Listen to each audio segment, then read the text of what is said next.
estamos de volta. Eu sou Rosiane Kennedy. Você confere com a gente as notícias que circularam hoje nos corredores do poder. Hoje com uma cobertura especial a respeito do Fórum Mundial da Água, que pela primeira vez é realizado no Brasil e reúne aí autoridades do mundo inteiro para discutir o uso dos recursos hídricos pelo planeta. A gente vai voltar até o local do fórum para conversar com Mariana Jungmann, mas para saber também de outros assuntos que terminaram sendo abordados por aí. Hoje a Procuradora-Geral da República participou desta abertura do fórum, falou sobre a questão da água, mas falou também sobre o caso da vereadora do PSOL assassinada no Rio de Janeiro, Marielle Franco, né, Mari?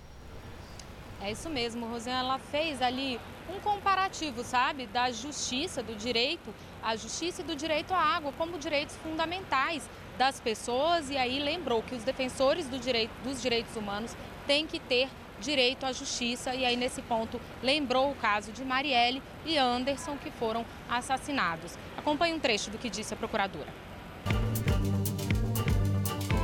A justiça, como a água, atende a uma necessidade vital de todos nós, seres humanos, a de conviver em harmonia. Precisamos de justiça para todos os defensores de direitos humanos. Precisamos de justiça para Marielle e Anderson, precisamos de justiça para os que defendem a água, para os que são vítimas da falta de água e do modo injusto do uso da água. Precisamos que a água, como a justiça, seja para todos.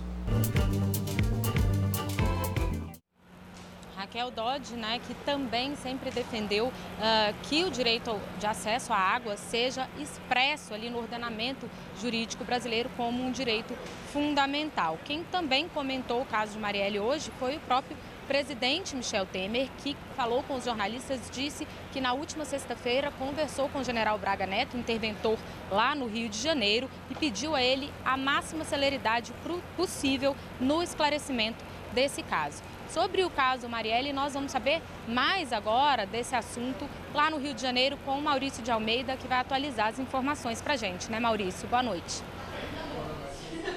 Oi, Mariana, boa noite. Hoje o Ministério da Defesa, o Ministério da Justiça, da Segurança, anunciou que parte das munições que foram utilizadas para matar a vereadora foram encontradas na Agência dos Correios da Paraíba do ano passado. Que essa munição desse lote foram encontradas nessa Agência dos Correios e não roubadas, como anteriormente o ministro Raul Jungmann tinha anunciado. Na época, os Correios desmentiram que as munições tinham sido roubadas e agora o Ministério da Justiça diz que as munições do mesmo lote utilizado para assassinar a vereadora foram encontradas e não roubadas na Agência dos Correios da Paraíba. E a polícia aqui do Rio de Janeiro continua analisando imagens de câmeras de segurança para tentar identificar os assassinos e hoje descartou a hipótese de que um carro encontrado na cidade mineira de Ubá teria sido utilizado pelos assassinos de Marielle. E a Procuradora-Geral da República, Raquel Dodge, determinou que 5 procuradores federais vão acompanhar as investigações desse caso. Por enquanto, ela não vai pedir a federalização das investigações. E Marielle continua recebendo homenagens. Ontem foi a vez da cantora norte-americana Katy Perry, que se apresentou aqui no Rio de Janeiro. Durante o show, ela fez uma exibição de imagens de Marielle no palco e também pediu para a irmã e a filha de Marielle subirem ao palco e fez um pedido de 1 minuto de silêncio. O ato foi muito aplaudido pelo público que estava no show. Enquanto uns homenageiam, outros compartilham notícias falsas da internet, incluindo uma desembargadora e um deputado federal. Por isso, o pessoal decidiu encaminhar representações para o Conselho Nacional de Justiça contra a magistrada e para o Conselho de Ética da Câmara dos Deputados contra o deputado federal Alberto Fraga, que na internet insinuou que a filha de Marielle tinha como pai um traficante, uma notícia que não é verdadeira. Já a desembargadora falou que Marielle era engajada com o crime organizado, com bandidos, outra notícia falsa. Tanto o deputado federal quanto a desembargadora admitiram que foram precipitados, que não deveriam ter publicado essas informações antes de checar se elas eram realmente verdadeiras. O deputado federal, inclusive, tirou do ar sua conta pessoal do Twitter e do do Facebook. Agora vamos falar da intervenção federal aqui no Rio de Janeiro. Hoje o presidente Michel Temer anunciou que vai encaminhar para o Estado 800 milhões de reais. É uma verba extra que vai ser utilizada na intervenção federal aqui no Estado. O interventor, o general Braga Neto, teve um dia cheio de reuniões hoje. Primeiro, na parte da manhã, se encontrou com deputados federais da bancada fluminense e, à tarde, se reuniu com o governador do Estado, Luiz Fernando Pezão, para tratar do orçamento da intervenção. A princípio, esse ano, ele precisa de 3 bilhões de reais para colocar em dia os salários dos policiais e também pagar as dívidas com fornecedores da área da segurança. O presidente Michel Temer já garantiu 800 milhões, mas ao todo são 3 bilhões de reais que o interventor está precisando. O presidente da Câmara, deputado Rodrigo Maia, acredita que essa verba de 800 milhões pode chegar a 1 bilhão e 500 milhões de reais. Ele vai tentar conversar com o governo federal para aumentar um pouquinho, mas mesmo assim ainda vai faltar dinheiro para fechar as contas da segurança aqui do Rio de Janeiro. Voltamos a Brasília, agora com Rosiane Kennedy.